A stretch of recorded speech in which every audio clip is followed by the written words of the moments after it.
to our lesson. Today we're going to talk about stream habitat. First, let's find out what is a stream. Look at the picture here. This is a stream in front of you. It's like a small river, right? So what is a stream? It's a small body of moving water. It's a small body of moving water.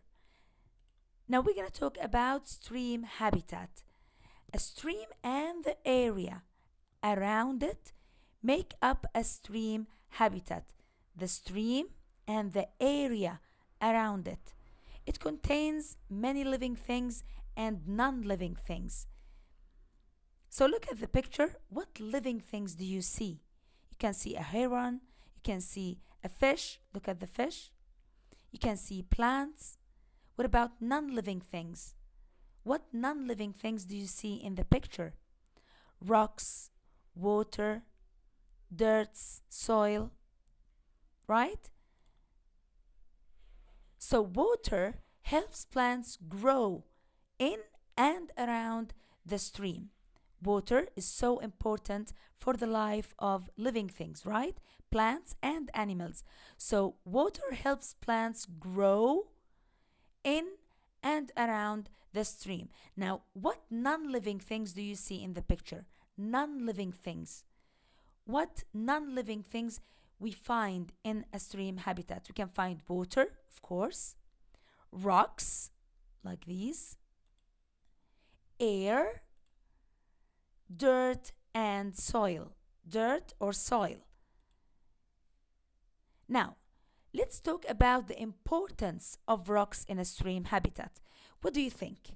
What is the importance of rocks in a stream habitat? Now, rocks provide a place for small animals to hide. They provide shelters for fish and bugs.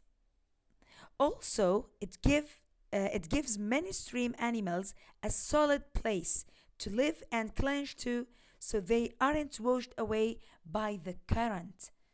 So the main importance of rocks in a stream habitat is they provide shelter for fish and bugs, or for small animals. It gives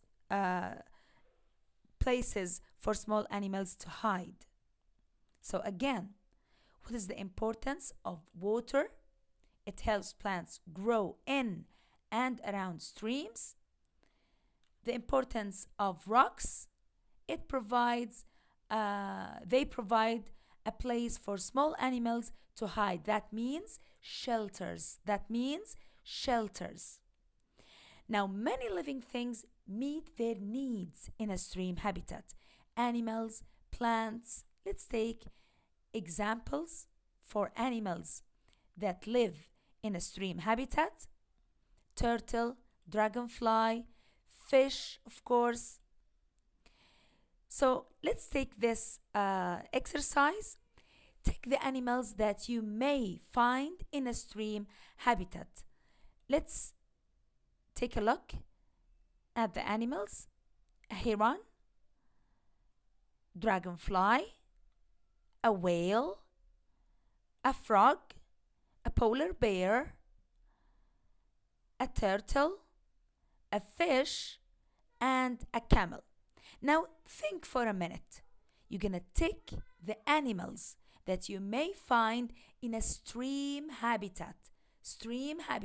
Now let's begin with the heron. Does it live in a stream habitat? Yes. You may see it in a stream habitat. What about dragonfly? Excellent. You can see it too in a stream habitat. It lives in a stream habitat. What about whales? Can you see a whale in a stream? Remember what a stream is? It's a small river, a small body of moving water, and it contains fresh water, by the way. So can you find a whale live in a stream? No. Excellent. Of course not. What about frog? Can you find a frog in a stream habitat? Yes, of course you may. What about polar bear? Does it live in a stream habitat? No. Where does it live? It lives in in the polar region. It's a very cold area. It's a very cold region. It fills with snow. It is cold, so it doesn't live in a stream habitat. What about a turtle? Excellent. It lives in a stream habitat. A fish. Can you find a fish in a stream? In the stream habitat? Yes. Last one, the last animal is a camel. What do you think? Does it live in a stream habitat? No, it lives in the desert. It lives in a dry region, right? So it doesn't live in a stream habitat. Now, let's continue. Let's move on. Now, living things in a stream habitat have adapt to meet their needs. What's the meaning of adapt? That means it has traits, special parts that help the animals to live in this habitat, in the stream habitat.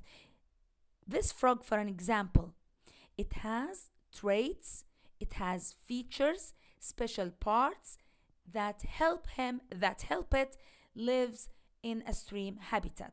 Let's take another example. What about these floating plants?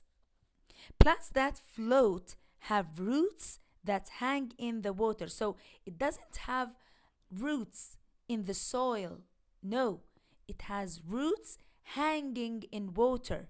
So this is a type of adaptation. Adaptation. So again, plants that float have roots that hang in the water.